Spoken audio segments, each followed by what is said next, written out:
អង្គុយចុះ Le président, veuillez vous asseoir.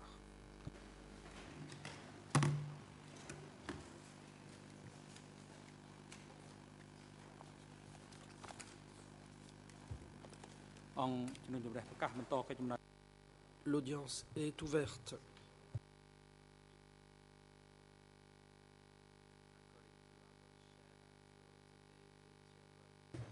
Aujourd'hui, il est prévu d'entendre la déposition de la partie civile TCCP 89. Madame Saikol Wouti, veuillez faire rapport sur la présence des parties à l'audience.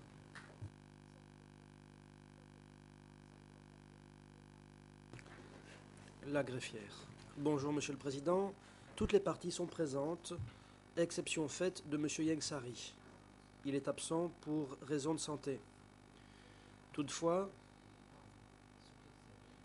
dans le document E237, l'accusé a renoncé à son droit d'être présent pour la déposition de la partie civile TCCP 89.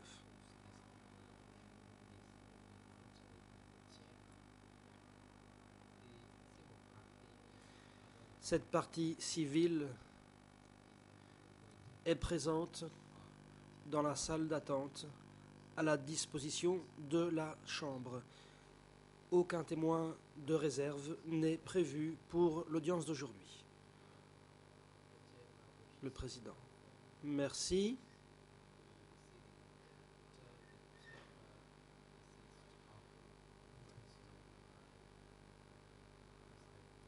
Monsieur Yengsari a présenté une demande contenue dans le document E237. Yengsari y renonce à son droit d'être présent pour la déposition de 6 parties civiles, dont TCCP 89.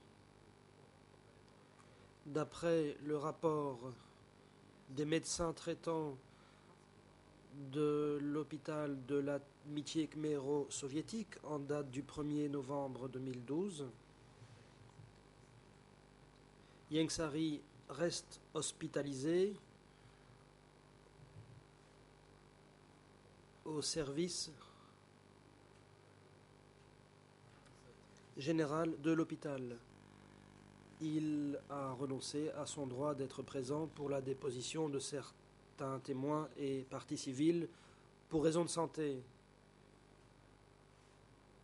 Il est physiquement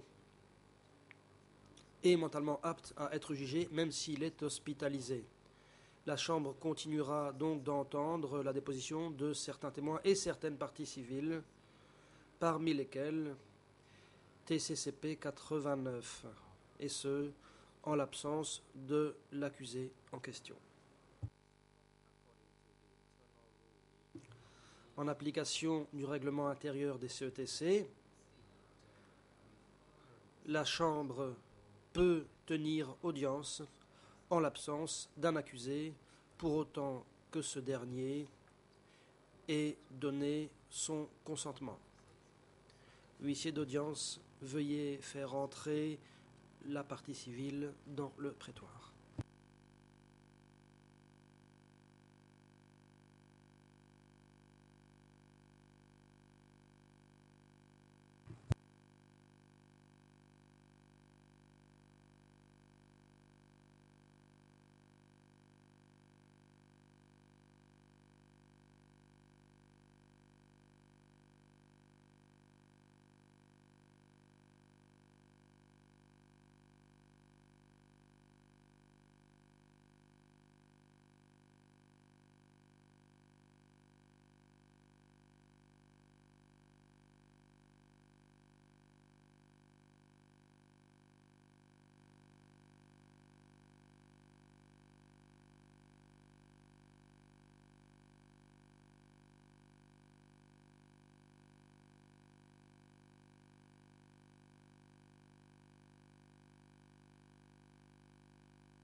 Le président, huissier d'audience, veuillez relever la console, s'il vous plaît, pour que nous puissions voir si le voyant rouge est allumé ou non.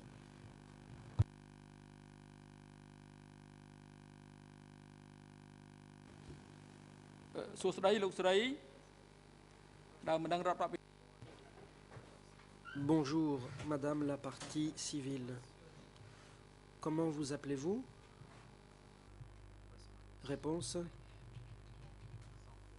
Je m'appelle Mom Som Eun. Question. Madame Mom Som Eun, quelle est votre date de naissance? Réponse. Je suis né le 17 novembre 1927.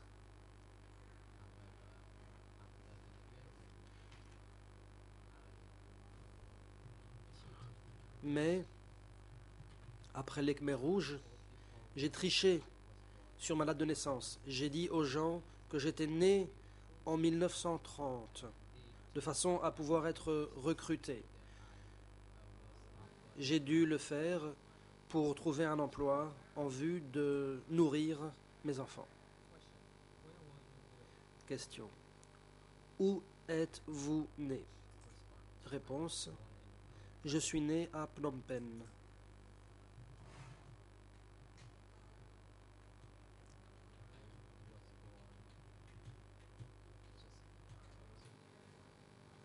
Derrière le palais royal. Question. Où habitez-vous? Réponse.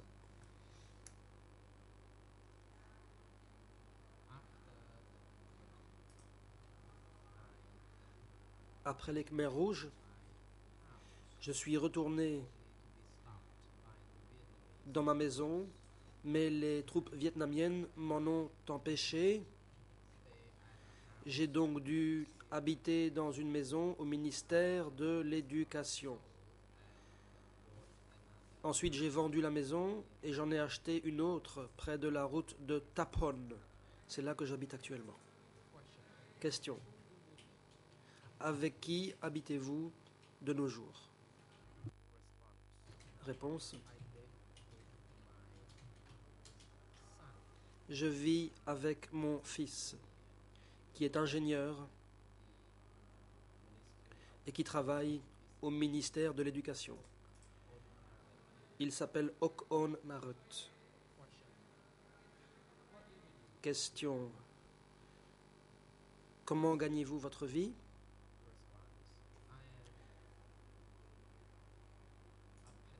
Réponse. Je suis retraité. Question. Quel est le nom de votre père? Réponse. Suh Mom. Il était médecin au palais royal en compagnie d'un médecin français, le docteur Louis. Question. Quel est le nom de votre mère? Réponse. Kompon.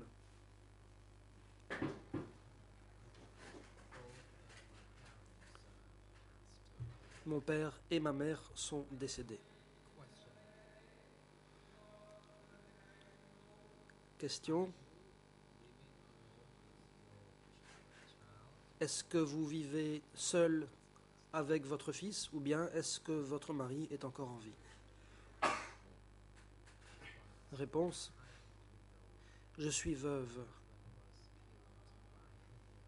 Mon mari a été tué par les Khmers rouges.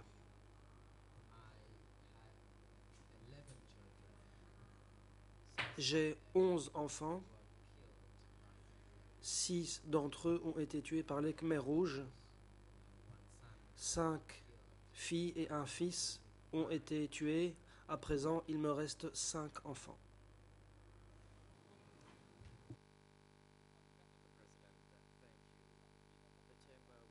Le président, merci.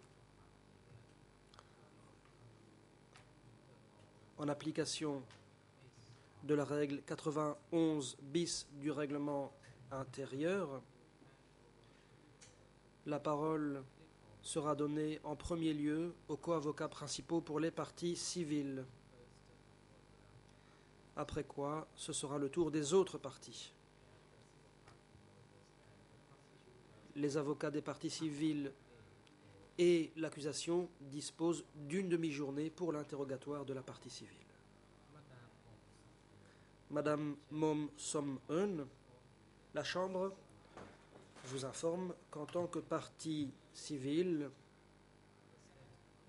vous pourrez parler des souffrances que vous avez endurées et du préjudice que vous avez subi en conséquence des crimes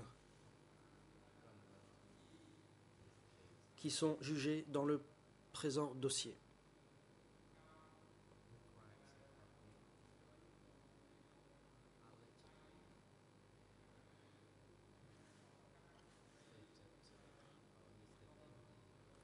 Tels qu'ils sont énoncés dans l'ordonnance de clôture. Par ailleurs, la Chambre précise qu'aujourd'hui même, pendant votre déposition, vous pourrez parler de vos souffrances et du préjudice subi. La parole est à présent donnée aux co-avocats principaux pour les parties civiles. Maître Pik Ang. Merci, Monsieur le Président. Bonjour, Mesdames et Messieurs les juges. C'est Maître Hong Kom-soon et Maître Beignet qui ont été désignés pour mener l'interrogatoire de la partie civile. Le Président, allez-y, je vous en prie.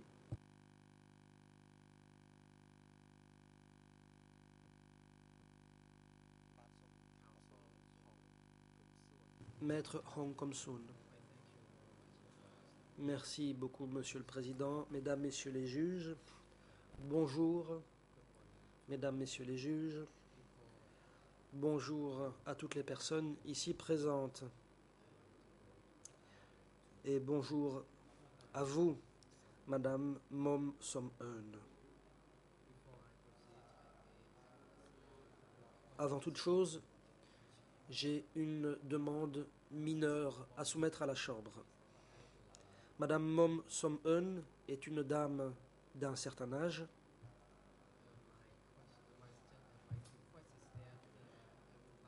Et donc, j'aimerais que la Chambre lui permette de répondre à toutes les questions qui sont pertinentes au regard de l'ensemble du dossier. Plutôt que de se borner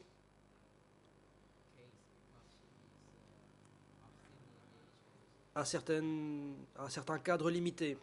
En effet, vu son âge, il est possible qu'elle ne soit pas en mesure de revenir déposer sur d'autres faits à l'avenir. Le Président, nous sommes en train d'entendre des dépositions relatives au dossier 002/01.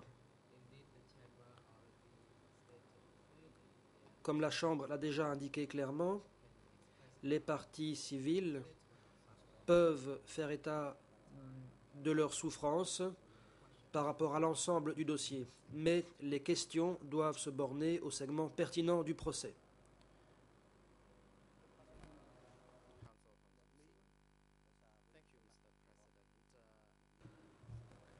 L'avocat des parties civiles.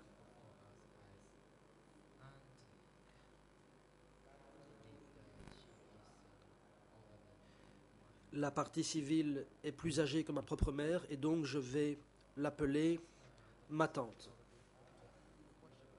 Le président vient de vous poser une question au sujet de votre lieu de résidence actuel. Ma question est la suivante. Où viviez-vous avant d'être évacué? Réponse. Avant d'être évacué de ma maison à Phnom Penh, je vivais en ville, au sud du monument de l'Indépendance. Avec mes 11 enfants, mon mari et avec mes beaux-parents. Question.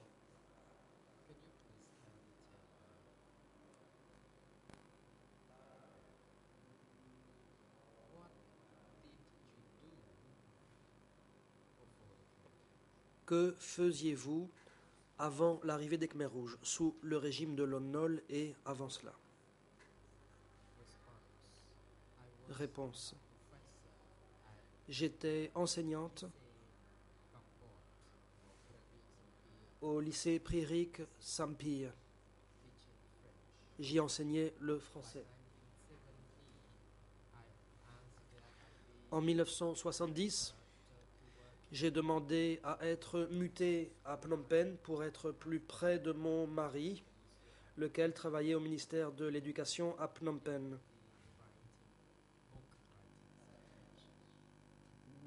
Dans la section de rédaction des manuels. Question.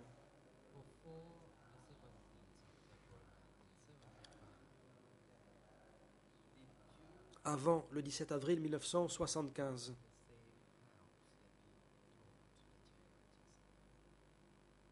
est-ce que vous habitiez à l'endroit que vous avez indiqué il y a quelques instants? Réponse. Avant l'évacuation, j'habitais dans le Samkat numéro 3, rue Chomyuhat, au sud du monument de l'Indépendance.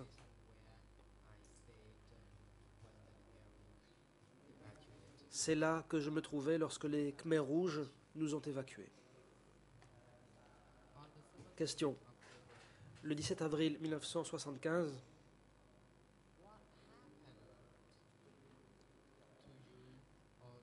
qu'est-il arrivé à vous-même et à la population de votre quartier? Réponse.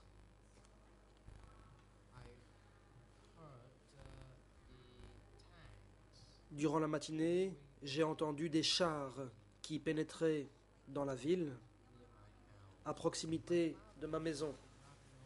Mon beau-père n'a pas entendu le bruit, mais par la suite, par curiosité, il a voulu savoir ce qui se passait à l'extérieur. Il a donc ouvert la porte et c'est là qu'il s'est fait arrêter par des soldats Khmers rouges.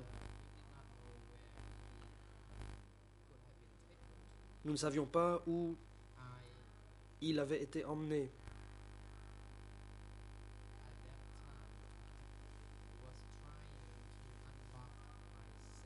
À ce moment-là, j'ai essayé de déverrouiller mon coffre, mais des soldats Khmers rouges ont pointé une arme à feu vers moi. Je ne savais pas d'où ils étaient sortis. Ils m'ont demandé pourquoi je gardais mes lunettes. En effet, dans la Révolution, il fallait se débarrasser des lunettes. On m'a donc enlevé mes lunettes et on les a jetées par terre. Je leur ai dit que je ne pouvais plus rien voir si on m'enlevait mes lunettes. Mais les soldats ne m'ont pas écouté. Ils m'ont dit que je devais quitter la ville immédiatement, sans quoi nous serions bombardés par les Américains. À ce moment-là, j'ai parlé à mes 11 enfants. Je leur ai dit que nous devions faire nos bagages, prendre avec nous des saucisses et du poisson sec afin de pouvoir manger en cours de route. Mais ces jeunes soldats ne voulaient pas que nous emmenions quoi que ce soit, car ils disaient que dans les jours qui suivraient, nous reviendrions. Donc, nous n'avons pris que ce que nous pouvions emmener avec nous. Nous avons pris notre Volkswagen et on nous a aiguillés dans différentes directions. Mon mari conduisait la voiture. Nous avions emmené avec nous un enfant de 5 ans ainsi que du riz et puis nous avons été séparés. Vers 9 heures du matin, nous avons dû quitter la maison.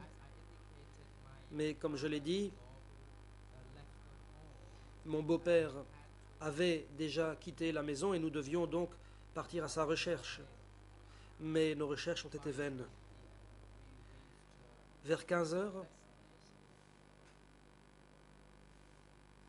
nous sommes arrivés à un autre endroit. L'avocat. Excusez-moi de vous interrompre, mais j'ai quelques questions à vous poser sur l'évacuation. Quand les soldats Khmer Rouge vous ont fait quitter votre maison, combien étiez-vous? Réponse. Il y avait là nos 11 enfants, mes beaux-parents, mon père. Nous étions tous ensemble. Question. Vous dites avoir entendu le bruit d'un char qui avançait le 17 avril 1975. Était-ce lors de la prise de Phnom Penh par les Khmers rouges? Réponse. Oui. Les Khmers rouges sont venus me menacer en me disant de partir. C'est à ce moment-là que j'avais entendu les chars. Et à ce moment-là, je me suis précipité vers le coffre pour former la combinaison permettant d'ouvrir le coffre. J'étais occupé de le faire quand quelqu'un m'a pointé une arme à feu et m'a forcé à partir. Mon mari et notre fille cadette ont dû partir et prendre une autre direction. L'avocat. J'aimerais poser d'autres questions sur le moment où les soldats Khmer Rouges vous ont forcé à partir de chez vous. Comment avez-vous été traité? Réponse. Les soldats Khmer Rouges n'avaient aucun sens moral. Ils employaient des mots durs. Ils nous ont vraiment forcés à partir de chez nous immédiatement. Nous avons dû partir. Les rues étaient bondées.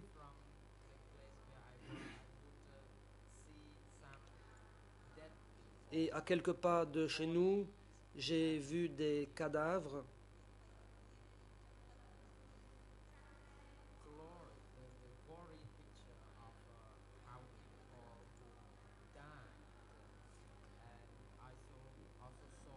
C'était des gens qui étaient morts dans des conditions atroces. Il y avait aussi des femmes enceintes. Il y avait beaucoup de corps. Nous étions terrorisés. Je répétais à mes enfants d'être très prudents, de faire bien attention à ce qu'ils faisaient. J'ai aussi vu des gens s'évanouir,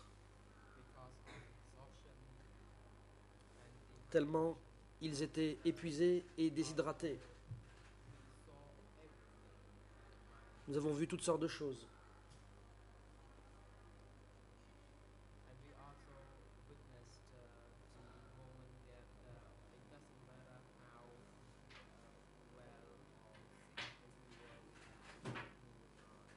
Et nous devions absolument continuer à avancer, même si c'était difficile. L'avocat. Excusez-moi de vous interrompre. J'ai quelques questions plus précises à vous poser à ce sujet.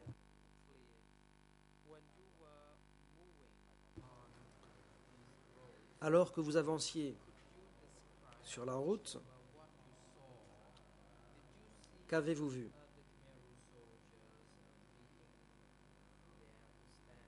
Avez-vous vu des soldats Khmer rouges qui étaient de faction? Avez-vous entendu des annonces faites par haut-parleur par les Khmer rouges? Réponse. Alors que nous marchions, nous avons entendu des annonces diffusées par haut-parleur. On nous disait d'avancer vite. Question. Vous dites que les soldats Khmer rouges vous ont dit de partir immédiatement, sans quoi la ville serait bombardée par les Américains. D'après vos souvenirs, avez-vous vu des avions qui survolaient la ville de Phnom Penh à l'époque?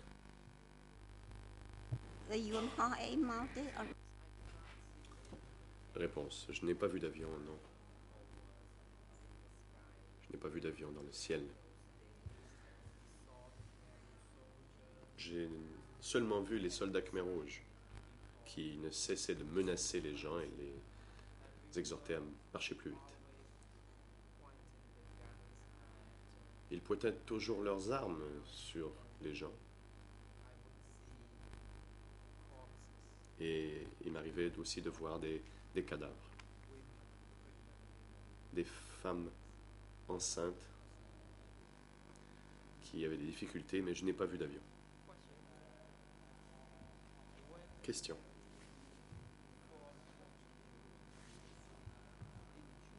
Quand les Khmer rouges vous ont forcé à quitter la ville, vous ont-ils permis d'emporter des médicaments ou de la nourriture?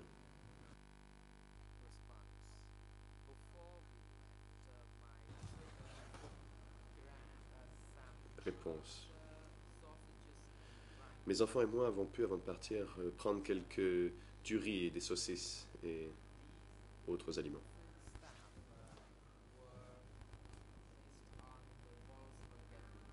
Nous avons mis donc cette nourriture dans la Volkswagen, dont mon mari était au volant, et il y avait aussi ma plus jeune fille.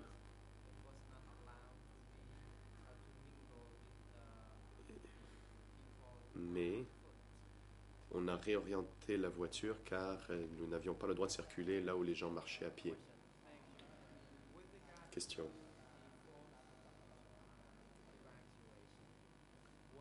À propos des évacuations forcées, avez-vous été autorisé à emprunter la direction que vous préfériez? Réponse. Lorsque nous sommes arrivés au pont Monivong, nous voulions aller à Svay Rieng. C'est la province natale de mon mari. Mais le pont était bloqué. Nous avons dû rebrousser chemin et suivre la rive. Question. Le 17 avril 1975,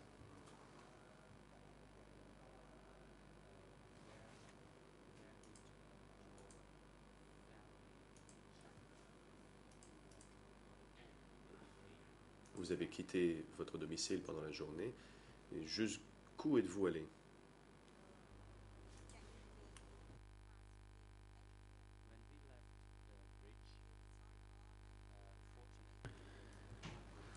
Réponse. Mon mari conduisait la voiture. Nous sommes allés ensemble après Samrao. Nous avons fait cuire du riz, mais nous n'avions pas de casserole.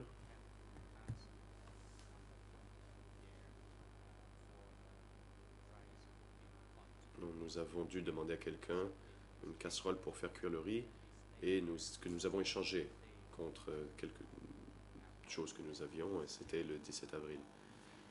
Et nous avons couché sur le sol de la pagode ce soir-là. La pagode de Samrao.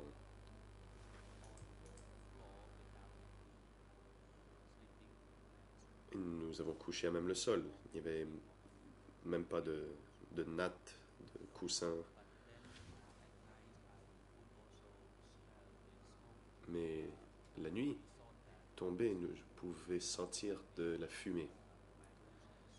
Et nous pensions que c'était de la fumée des soldats Khmer rouges. Donc nous n'avons pas osé échanger, discuter, Et nous sommes restés debout toute la nuit pour nous occuper de nos enfants. Nous avions très peur.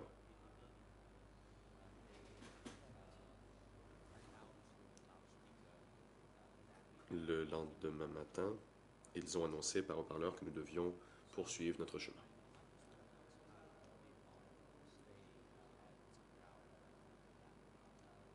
Question. J'aimerais que vous nous parliez plus en détail de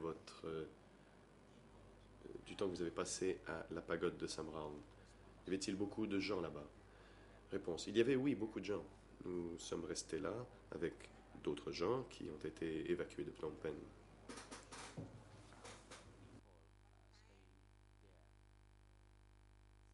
Il y avait beaucoup de gens.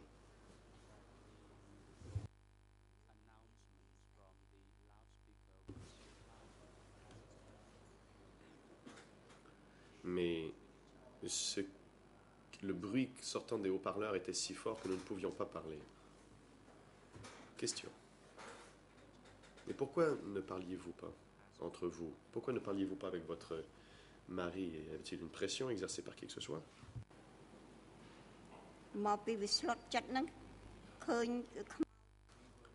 Réponse. Nous étions en état de choc. Nous avions vu des cadavres partout. Nous avions entendu des tirs de mortier, des échanges de tirs. Nous étions absolument terrifiés, en état de choc.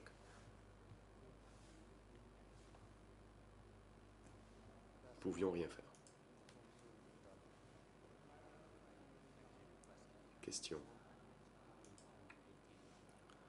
Le lendemain matin, donc le 18 avril 1975,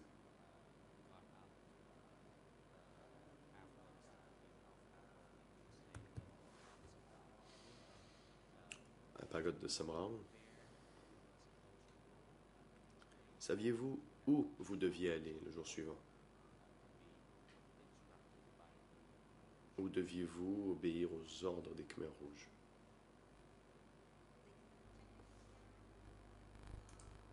Réponse.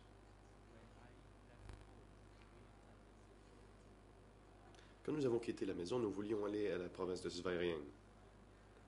Mais lorsque nous sommes arrivés au pont Monivong, le pont était bloqué. Nous avons donc dû changer de chemin. Nous avons suivi la rive du fleuve. Nous sommes finalement arrivés à la pagode de Samraon. Mais cette voie ne nous amenait pas vers Svay Rieng. Nous avons donc dû poursuivre le chemin le long du fleuve. Nous avons passé la nuit sur la rive, une fois de plus. Question. Et la nuit du 18 avril, où étiez-vous? Où avez-vous passé la nuit? Comment cet endroit s'appelait-il?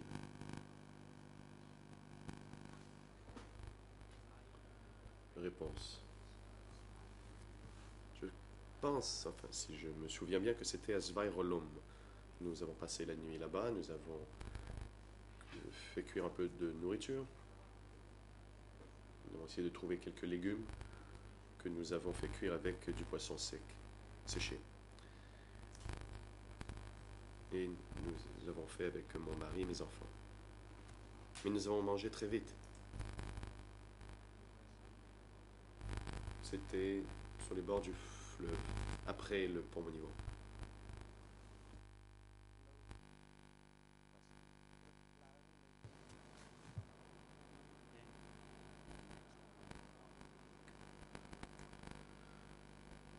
Question. Et le jour suivant, à savoir le 19 avril 1975,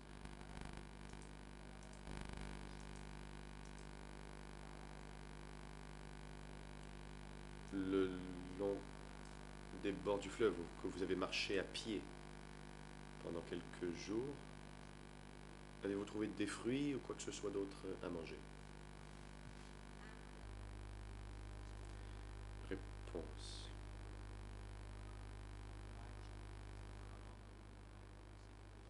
Lorsque nous marchions au bord du fleuve, c'était le chaos, on ne nous a pas remis de nourriture. Nous avons vu qu'il y avait des maisons inhabitées, il n'y avait personne à l'intérieur, il n'y avait aucune distribution de nourriture ou quoi que ce soit d'autre à manger. Tout le monde était dans l'état de panique. Il y avait toutes sortes d'annonces sur des haut-parleurs et c'était très confus.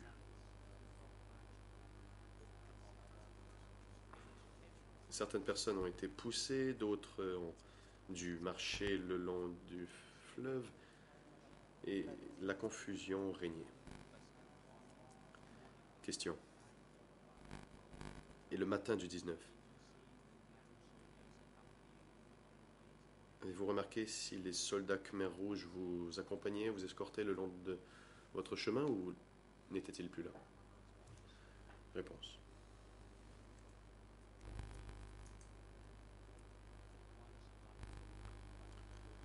Nous sommes arrivés à une pagode dont je ne me souviens plus du nom.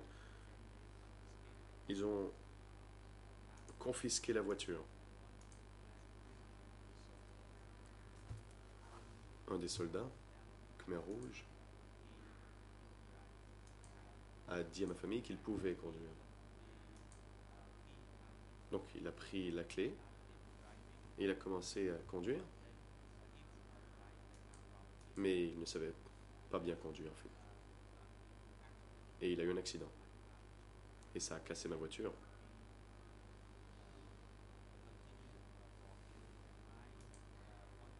Nous avons continué à marcher.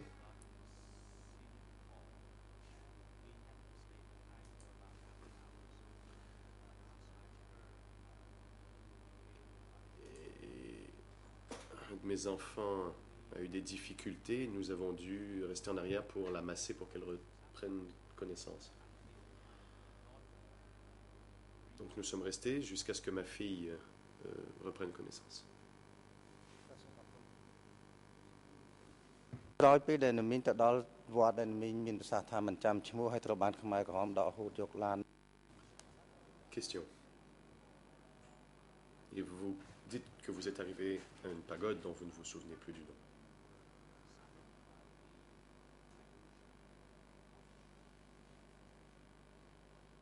Pendant que vous marchiez, les Khmers Rouges vous ont-ils fait venir pour vous interviewer, vous faire rédiger une biographie?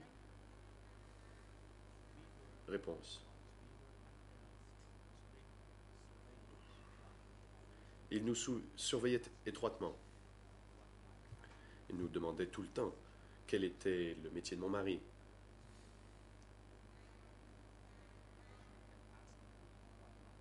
Et ils me demandaient aussi, moi, quelle était ma profession. J'ai dû mentir. J'ai dit que j'étais femme au foyer et que je n'avais pas en fait de métier. Et ils nous ont menacés, ils nous ont dit qu'il fallait que l'on dise la vérité. Ils voulaient savoir que faisait mon mari sous l'Ancien Régime. Et qu'est-ce que je faisais moi? Et ils nous ont menacés sans cesse. Ils continuaient de dire, s'ils devaient découvrir que nous avions menti,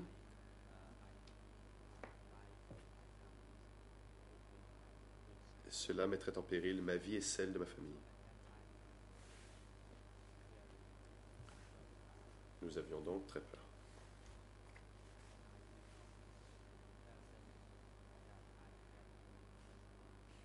Je ne leur ai pas dit que j'avais un métier. Et je n'ai pas dit un seul mot à propos de mon mari non plus. Question.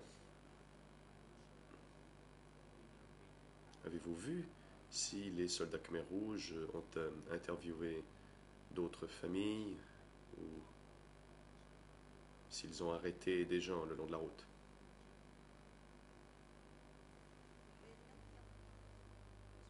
Réponse.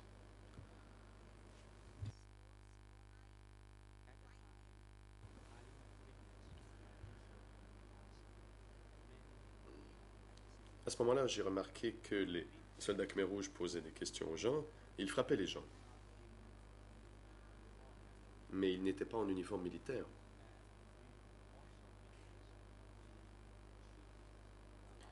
Nous avons vu aussi qu'ils ont tiré sur des gens le long des routes et j'ai vu des cadavres.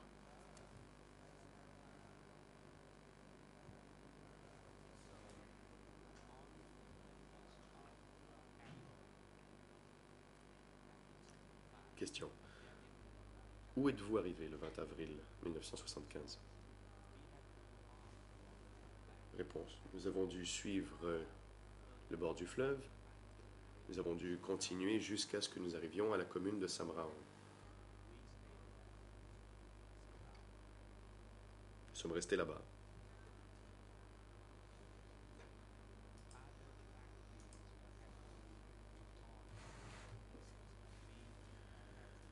Les autres évacués ont dû poursuivre leur chemin, mais nous sommes restés à Samraon. Nous avons demandé au propriétaire d'une maison, du nom de Kung Mian, si nous pouvions rester chez lui. Ils ont eu pitié de nous. Nous étions une grande famille, il y avait beaucoup d'enfants.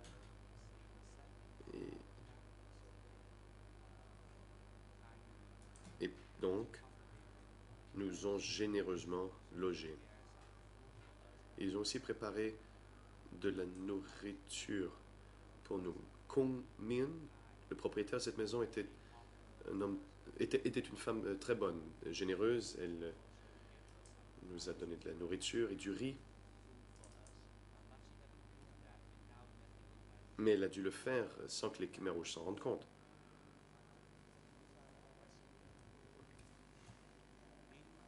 Question.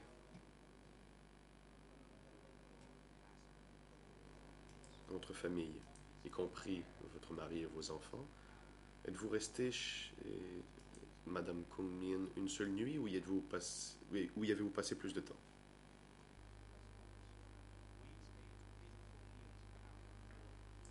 Réponse. Nous avons passé 2 nuits là-bas.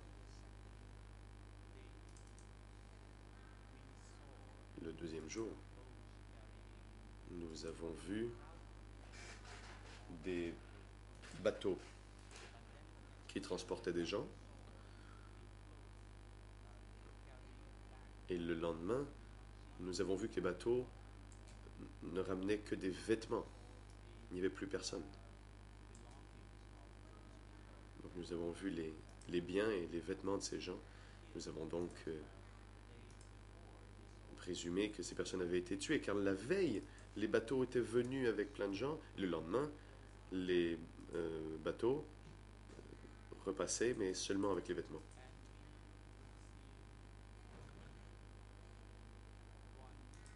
Nous avons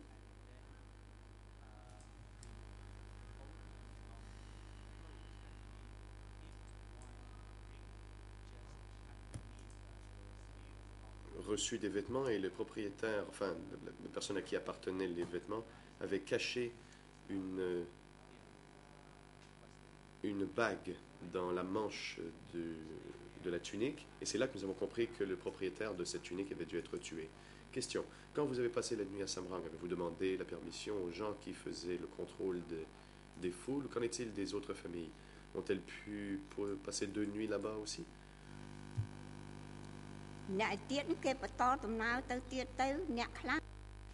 Réponse. D'autres familles ont poursuivi leur chemin vers le sud et certaines familles sont restées là. On peut être passé 3 nuits dans la zone. Le deuxième jour, on a ordonné à mon fils d'aller s'occuper du bétail dans les champs. Et mon mari aussi devait aller s'occuper du bétail et de les ramasser du foin pour les vaches. Quant à moi, je devais m'occuper du maïs. Mon deuxième fils, Nora, qui ne s'était jamais occupé de bétail dans le passé, devait marcher devant les bœufs. Puis les vaches ont paniqué et l'ont piétiné. Et ça s'est cassé la mâchoire et il est tombé au sol, inconscient. Un des soldats Khmer rouges m'a critiqué. Il m'a dit que je venais d'une famille féodale et que je n'avais jamais rien montré à mon fils et que je l'avais gâté. Est-ce que c'est pour ça que mon fils ne pouvait même pas s'occuper du bétail? Et c'est pour ça finalement que les vaches lui avaient marché dessus et qu'il s'était fait mal. Et que c'était bien fait pour moi. C'est ce qu'ils m'ont dit.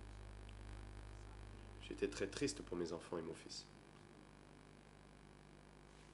នៅមីងមុននឹងត្រូវបានបង្ខំឲ្យចាក់ចេញពីផ្ទះពីទីក្រុងភ្នំពេញហ្នឹងថាខ្មែរក្រហមទាហានខ្មែរក្រហម Question. Avant de quitter votre maison à Phnom Penh, les soldats Khmer Rouges vous ont dit que vous pourriez rentrer à Phnom Penh en 3 jours. Mais on était déjà plus de 3 jours plus tard. Donc avez-vous reçu quelque instruction que ce soit vous permettant de rentrer à Phnom Penh? Réponse. Non. Personne ne nous a parlé du retour.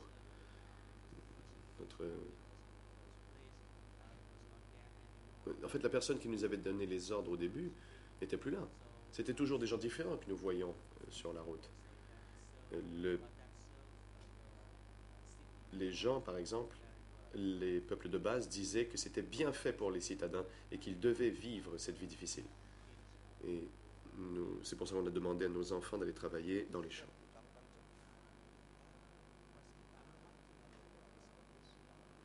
Question. J'aimerais savoir, à quelle distance avez-vous voyagé entre Phnom Penh et cet endroit, Samraon?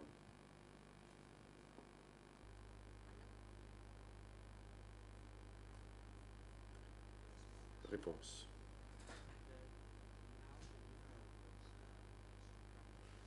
Il y a maintenant une nouvelle route.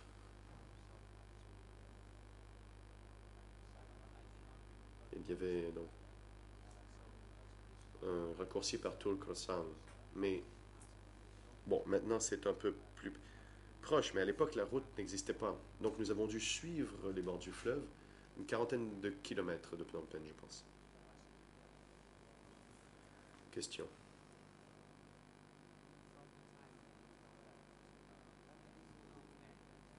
Entre le moment où vous avez quitté Phnom Penh et votre arrivée à Samraon, avez-vous entendu quelques bombardements aériens que ce soit? Avez-vous entendu les bombes? Comme on vous avait dit justement qu'il y avait des bombardements imminents quand vous avez quitté Phnom Penh. Réponse. Non. Non, je n'ai pas entendu de bombardement. J'ai entendu toutefois des échanges de tirs, de fusils.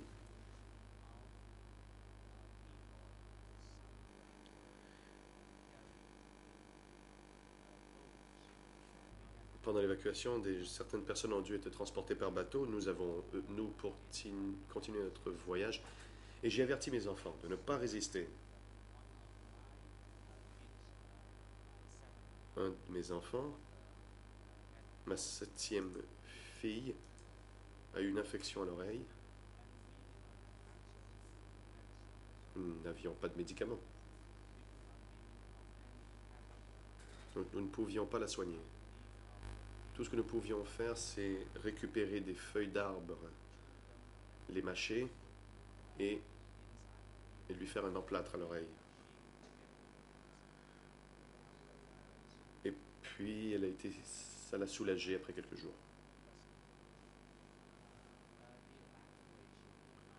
Question. Cela a pris environ une semaine pour vous rendre de Phnom Penh à Samraon. Après cette semaine, les Khmer Rouges vous ont-ils dit d'aller ailleurs?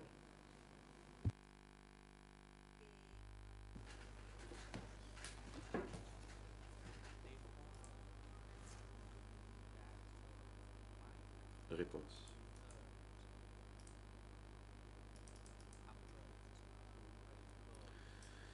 On a dit à ma famille d'aller plus loin, vers près Khoi. Près Khoi, c'est 10 à 20 km de Samraon. Quand nous sommes arrivés à près Khoi, on a donné l'ordre à mon mari d'aller s'occuper du bétail. après Thun, qui était à une vingtaine de kilomètres de là. Question. Pouvez-vous être un peu plus précise quant aux endroits? Dans quelle commune était-ce? Réponse. C'était dans la province de Kandal, commune de près Khoi.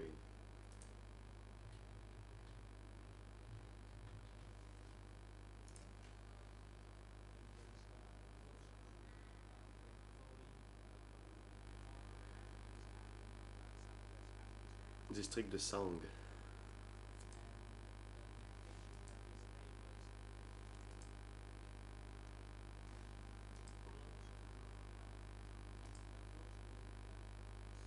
C'était proche d'une école.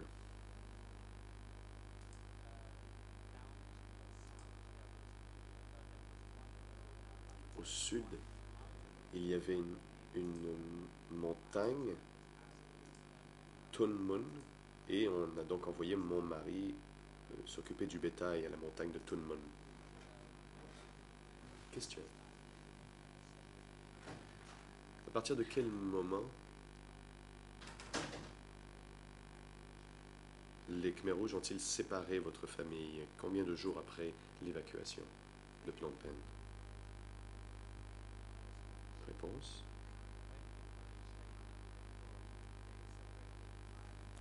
Quand nous sommes allés après Khoi, ils ont séparé mes enfants. Enfin, ils m'ont séparé de mes enfants, tous mes enfants.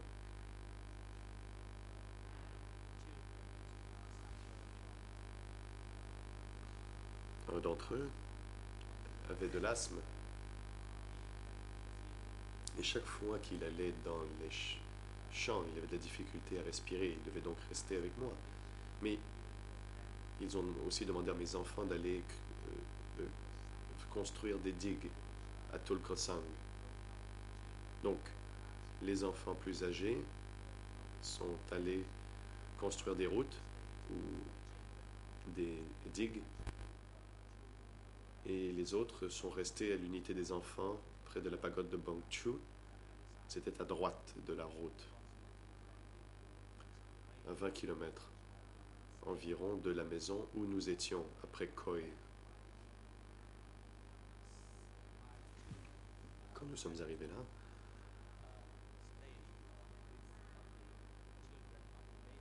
mes enfants devaient rester avec les enfants du peuple de base. Mais les enfants du peuple de base ne savaient pas écrire. On a demandé à mon fils d'écrire des lettres à leur famille.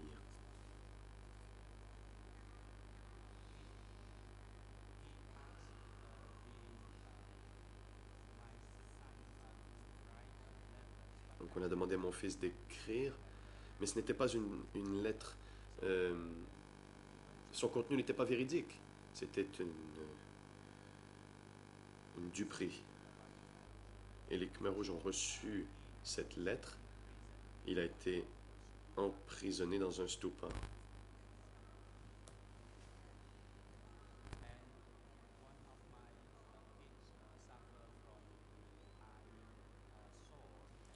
Mes enfants avaient des problèmes aux yeux. Il avait un œil gonflé.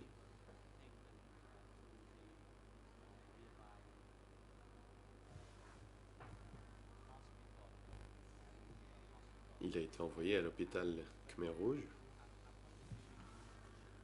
Quand j'ai entendu la nouvelle, je suis allé le voir.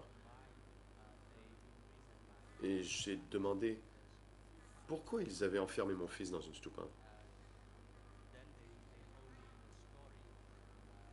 Ils m'ont raconté cette histoire et je lui ai demandé à mon fils, pourquoi as-tu écrit cette lettre? Il m'a répondu qu'on l'avait forcé, car les enfants du peuple de base lui avaient demandé d'écrire cette lettre et qu'il n'osait pas dire non. Et le soldat Khmer Rouge, lui, n'a pas essayé de connaître la vérité. Tout simplement, ils ont jeté le blâme sur moi. Ils ont dit que je leur résistais.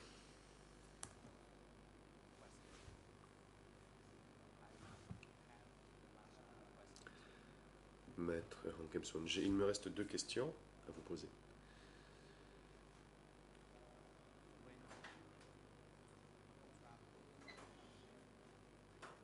Quand vous alliez de Phnom Penh après Khoi ou Samraon,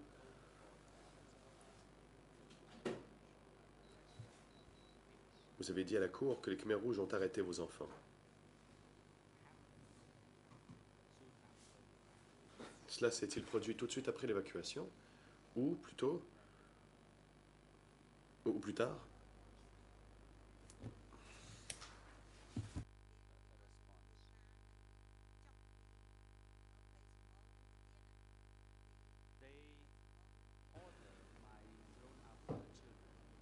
Réponse. Eh bien, on a envoyé mes enfants les plus âgés à construire une route à Prekosan. C'était loin de Prekoy. Ils sont restés là-bas une semaine et ne pouvaient rentrer qu'après une semaine à Tokrasang.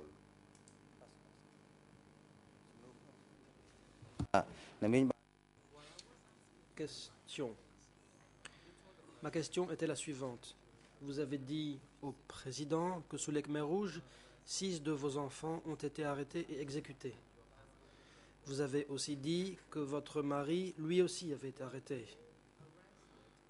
Ont-ils été arrêtés immédiatement après l'évacuation ou plus tard?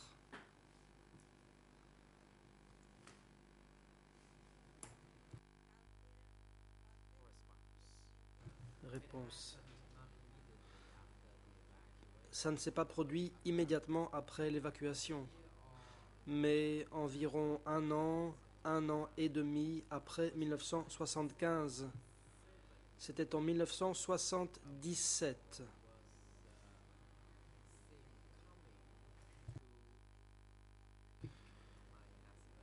J'ai vu un véhicule venu emmener mon mari et mes enfants.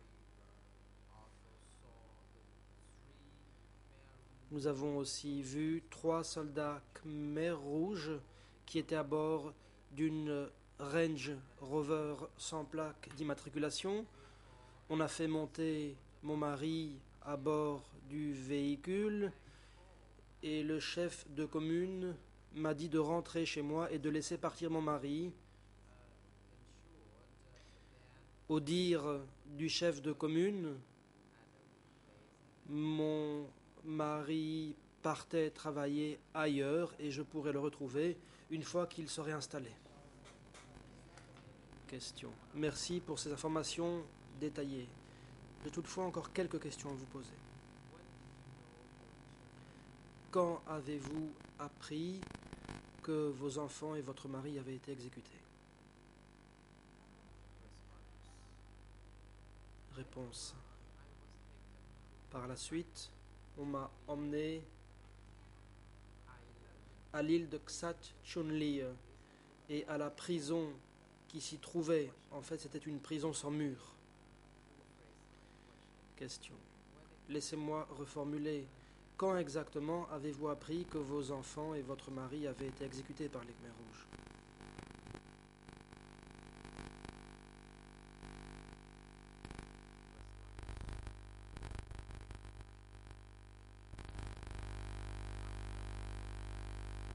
Réponse. Après la chute de Phnom Penh, j'ai entendu des coups de feu qui venaient du sud de la ville.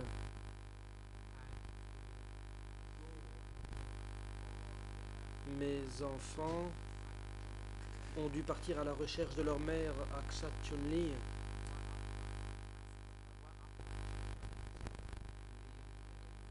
L'un de mes enfants vivait à Saang et d'autres ailleurs. Tous sont venus me voir.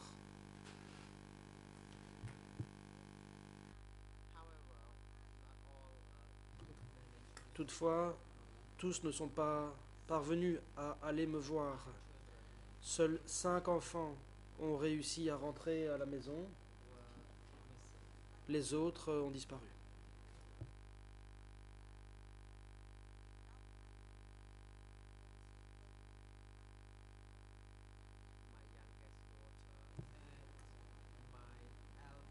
ma fille cadette et mes 4 fils aînés ont survécu et sont venus me retrouver. C'est à ce moment-là que j'ai appris que les autres avaient été exécutés.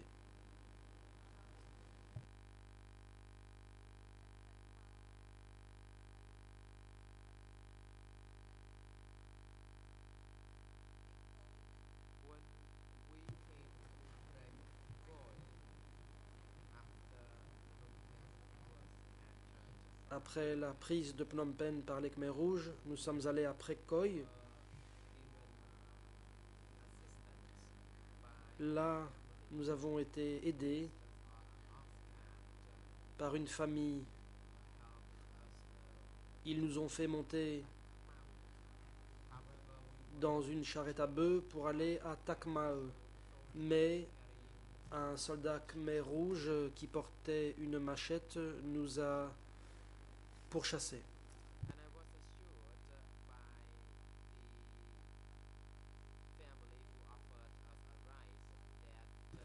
La famille qui nous a transportés nous a assuré qu'elle serait là pour nous protéger, pour que l'homme...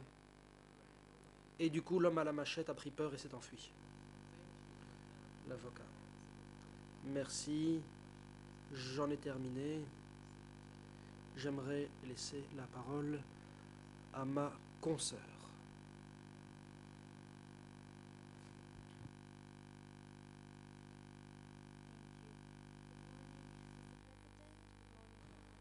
L'avocate.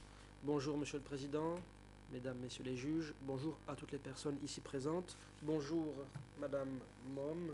J'ai quelques questions supplémentaires à vous poser, après avoir entendu ce que vous avez déjà dit à mon confrère Hong Kim-son.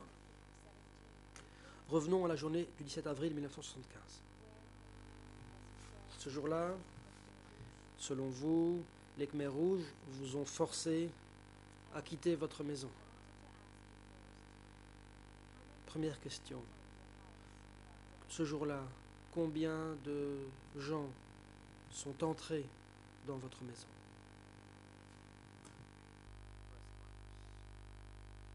Réponse. Il n'y avait qu'un soldat khmer rouge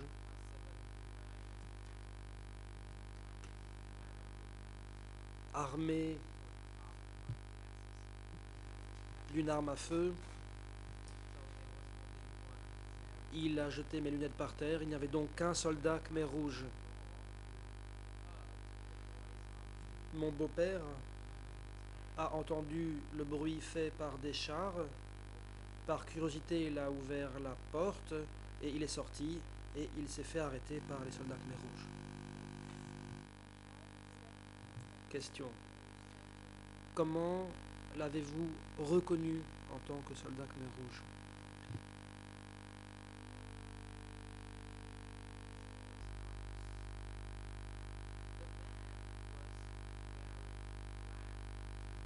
Réponse. Cet homme portait des habits noirs et un krama à carreaux sur la tête. Il était armé,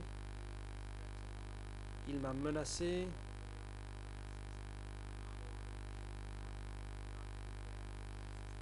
il m'a dit d'ôter mes lunettes car dans la Révolution, on ne pouvait pas porter de lunettes.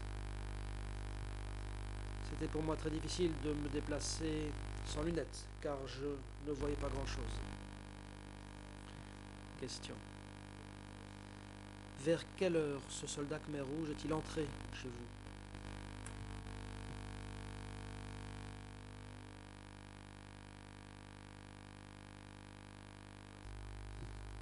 Réponse. Tôt le matin, vers 7 heures. Je ne sais pas comment il est entré chez moi. J'étais en train de former la combinaison de mon coffre et j'ai senti quelque chose se poser sur mon épaule droite. Je me suis retourné et c'est là que j'ai vu un soldat Khmer rouge qui pointait son arme à feu sur moi.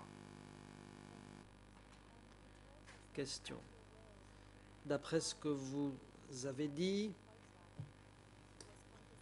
en cours de route, votre Volkswagen a été confisqué par les Khmer rouges.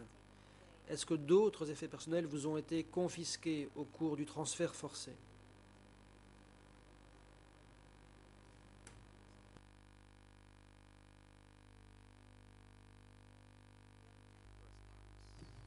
Réponse. Je n'ai emporté que quelques boîtes de riz et un peu de poisson sec. J'avais essayé d'ouvrir mon coffre pour en retirer des bijoux notamment, mais je n'ai pas pu le faire car j'ai été surprise par un homme armé et j'ai donc dû partir les mains vides. Mon mari était un directeur exécutif à l'usine. Il avait 2 voitures, une Volkswagen et un véhicule de service, mais il a réussi à prendre notre propre voiture, la Volkswagen, et donc nous avons pu transporter un peu de riz et transporter aussi notre fille Benjamin. C'est tout ce que nous avons pu prendre avec nous pour quitter la ville. Question. Qu'est-il arrivé à l'autre voiture de votre mari?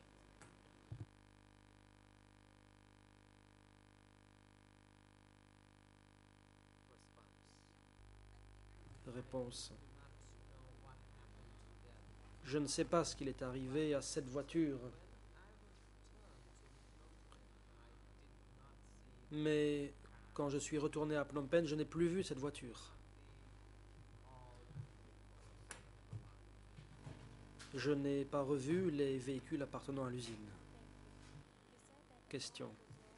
Vous dites qu'en cours de route, en quittant Phnom Penh, vous avez vu beaucoup de cadavres. Quels vêtements ces cadavres portaient-ils? Est-ce que vous vous en souvenez?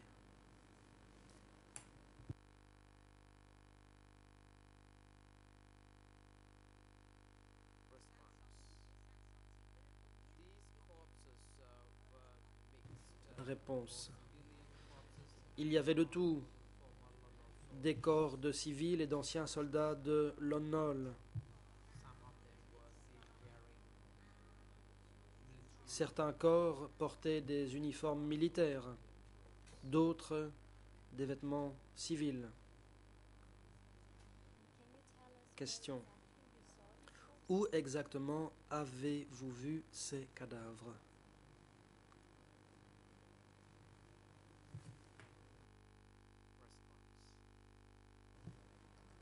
Réponse. J'en ai vu partout au bord de la route. Tous les quelques pas, je voyais un nouveau cadavre. Tantôt à gauche, tantôt à droite.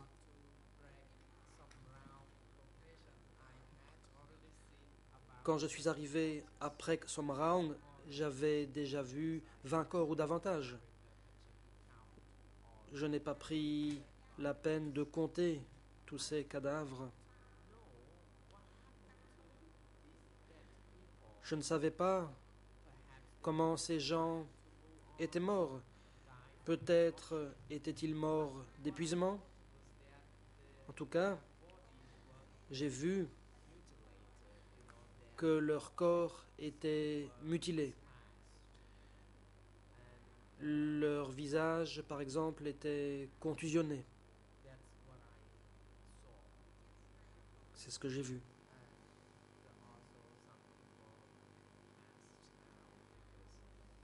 D'autres gens étaient tombés évanouis d'épuisement.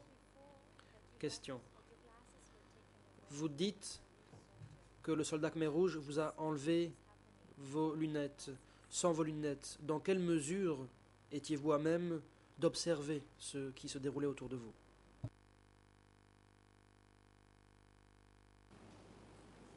គេកវែងវ៉ាន់តាចោលហ្នឹងខ្ញុំ Réponse. Une fois qu'on m'a ôté mes lunettes et qu'on les a jetées par terre, j'ai pu voir certaines choses, mais pas aussi clairement qu'avec mes lunettes.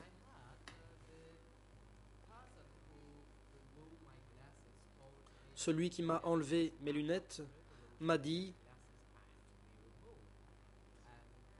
qu'en application de la révolution, je devais ôter mes lunettes. C'est comme ça que j'ai su qu'il était au service des Khmers rouges.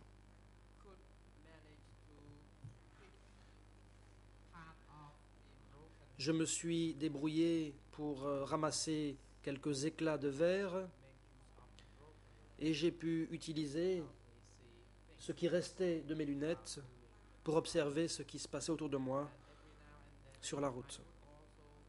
De temps à autre, mes enfants me disaient « Maman, encore un nouveau cadavre et encore un autre ». Je répétais sans cesse à mes enfants d'être très vigilants, car nous voyions que beaucoup de gens étaient morts. Je savais que ça pouvait nous arriver à nous aussi, et je leur disais de faire très attention, car il y avait aussi la menace des bombardements. Question. Vous dites avoir vu des femmes enceintes éprouvant des difficultés. Pouvez-vous préciser?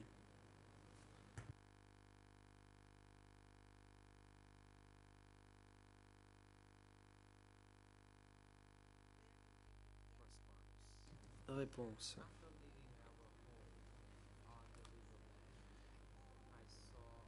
Nous sommes partis de chez nous, puis au bord de la rivière, j'ai vu une femme qui a fait une fausse couche.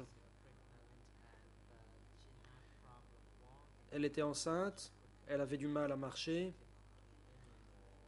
c'était trop pénible pour elle, elle n'en pouvait plus et elle a fait une fausse couche. Personne n'a pu l'aider, car tout le monde devait continuer à marcher. Et nous ne savons pas ce qui est arrivé ensuite à cette femme. Question. Avez-vous vu d'autres personnes malades le long de la route?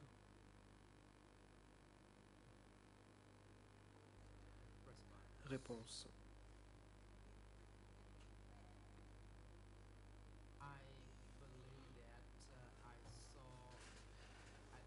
Je pense avoir vu au moins 2 patients d'hôpital. En effet, ils avaient encore l'intraveineuse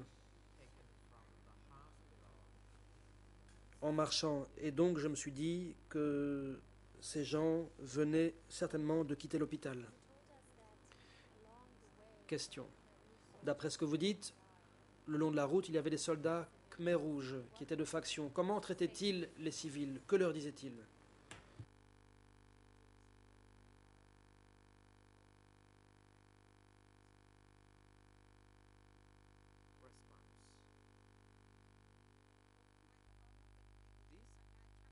Réponse. Ces soldats Khmer rouges nous disaient d'avancer rapidement. Ils ne nous laissaient pas regarder en arrière. Ils nous disaient d'avancer. Ils nous menaçaient. Ils criaient sur nous. Et ils nous disaient d'avancer plus vite. Question. Est-ce que certains de ces soldats Khmer rouges vous ont dit d'où venait l'ordre de quitter la ville de Phnom Penh?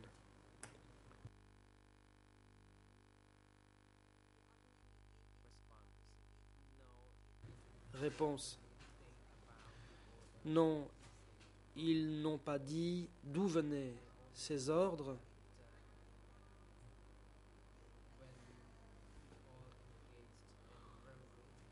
Ils ont juste dit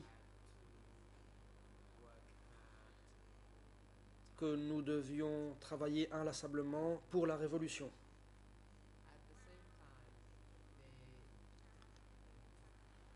En même temps, ils maltraitaient les gens. Ils nous traitaient comme des gens appartenant à la classe des féodaux. Ils nous disaient d'arrêter de parler et de continuer à marcher.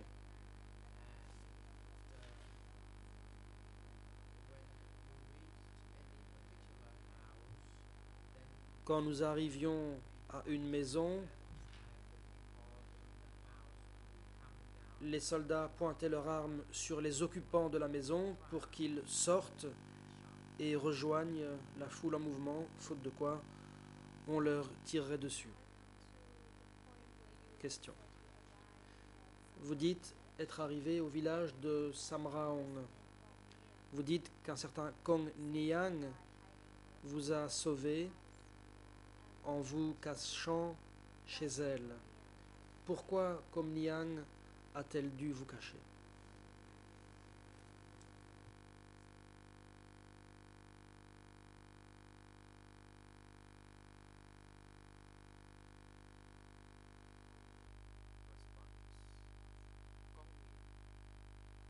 Réponse. Kong Nien était quelqu'un de très gentil qui était aimé de tout le village. C'est elle. C'était une aînée dans le village. Les Khmers rouges aussi l'appréciaient. Cette personne a dit aux Khmers rouges: laissez cette famille loger chez moi temporairement.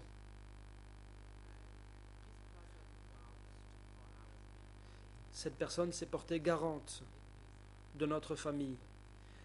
Elle approchait les 80 ans, me semble-t-il, car elle s'appelle Ning, mais comme elle était âgée, les gens l'appelaient Kong Nien. Question. Vous dites que les Khmers rouges vous ont interrogé. Où était-ce? À quel endroit les Khmers rouges vous ont-ils demandé quelle profession vous aviez exercée dans le passé?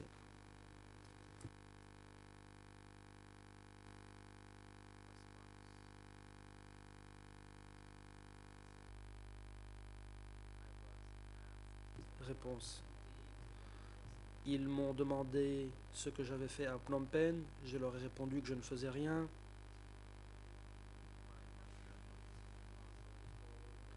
Mon mari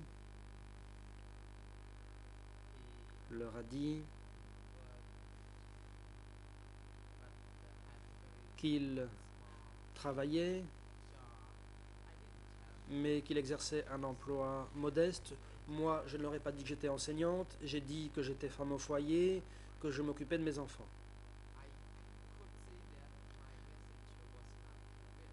Je voyais bien qu'ils n'étaient pas convaincus par ce que je disais. Ils ne me croyaient pas.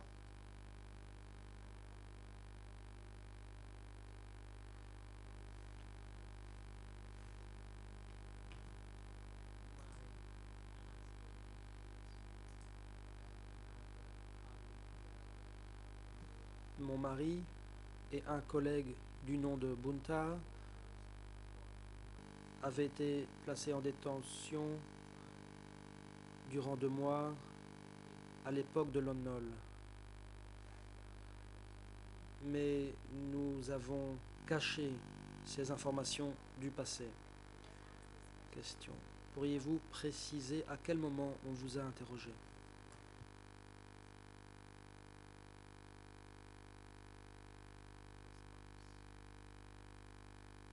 Réponse.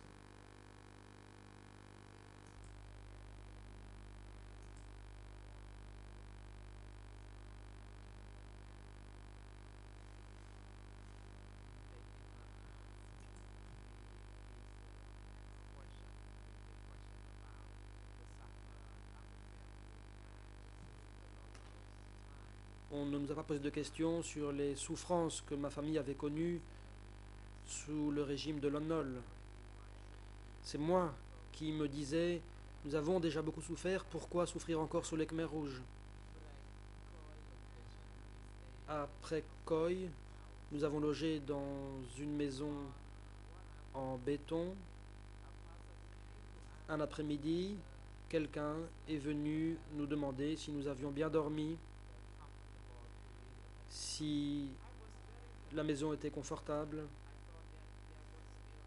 J'étais ravi parce que je me disais qu'il y avait encore quelqu'un de gentil qui pouvait s'enquérir de notre bien-être. Mais par la suite, nous avons appris que la maison était hantée et que c'est pour cette raison-là que la personne en question nous avait demandé comment nous avions fait pour loger là-bas. Moi, j'ai répondu franchement que nous avions passé la nuit sans aucun problème dans cette maison. Il n'y avait pas eu de problème de maison hantée.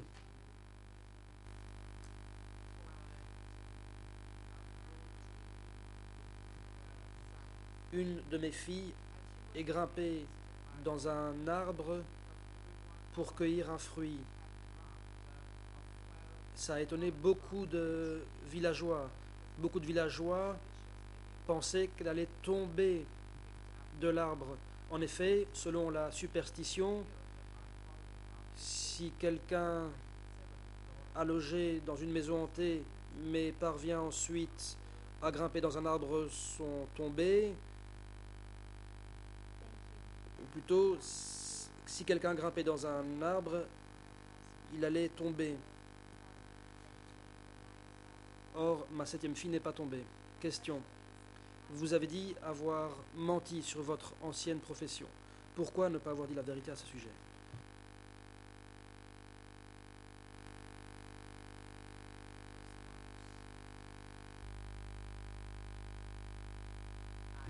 Réponse. Je ne leur ai pas dit la vérité parce que j'avais peur de me faire emmener et de me faire exécuter.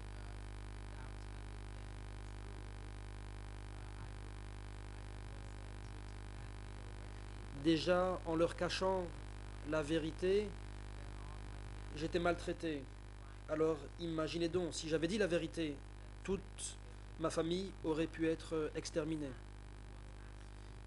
J'ai déjà parlé de mon fils à qui on a dit de s'occuper des vaches. Il n'a pas pu le faire, il s'est fait piétiner par une vache. Il a été gravement blessé et on m'a accusé de n'avoir pas bien éduqué mes enfants à cause de cet incident au cours duquel mon fils s'était fait piétiner par une vache. Question. Vous avez dit que vous étiez considéré comme appartenant à la classe des féodaux. Quelle était la différence entre la classe des féodaux, les citadins, le peuple de base?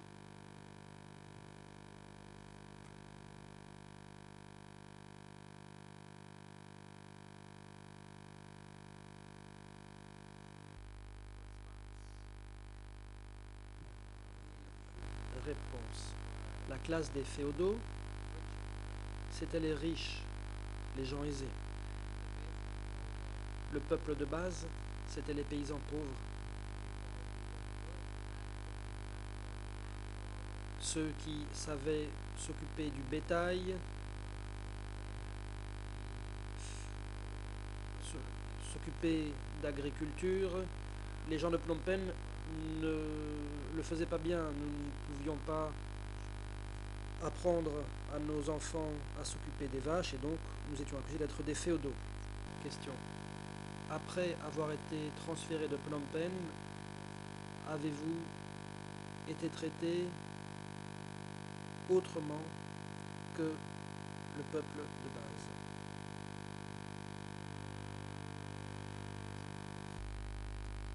Réponse.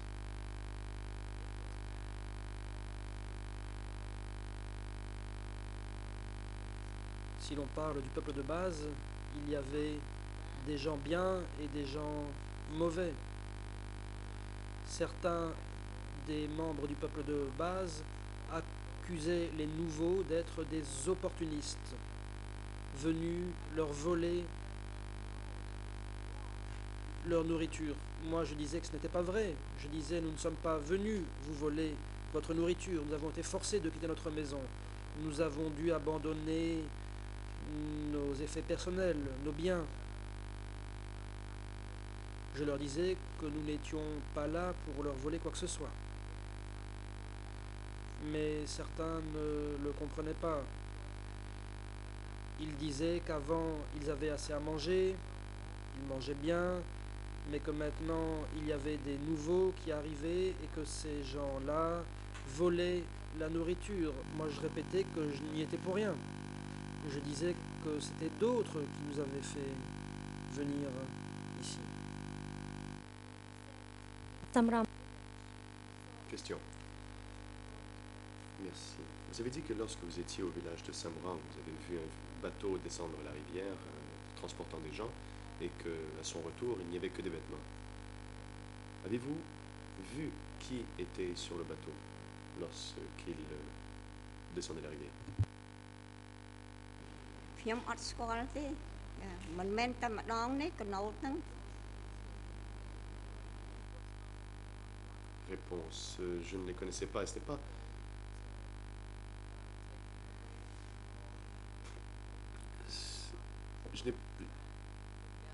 Ce n'est pas qu'une seule fois que j'ai vu un bateau traverser la rivière avec des gens et ne revenir qu'avec des vêtements. C'est arrivé à plusieurs reprises. Le bateau ne revenait qu'avec les vêtements et les effets personnels de ces personnes.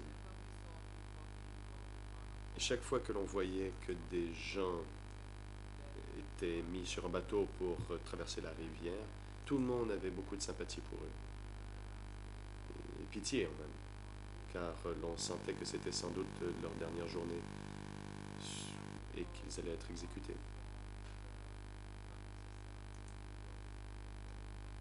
Il y avait des gens qui marchaient et qui n'allaient pas nécessairement monter sur le bateau, et c'est ce qui s'est passé. Le père président, merci madame maître. Le moment est venu de prendre la pause. Nous allons donc lever l'audience pour 20 minutes.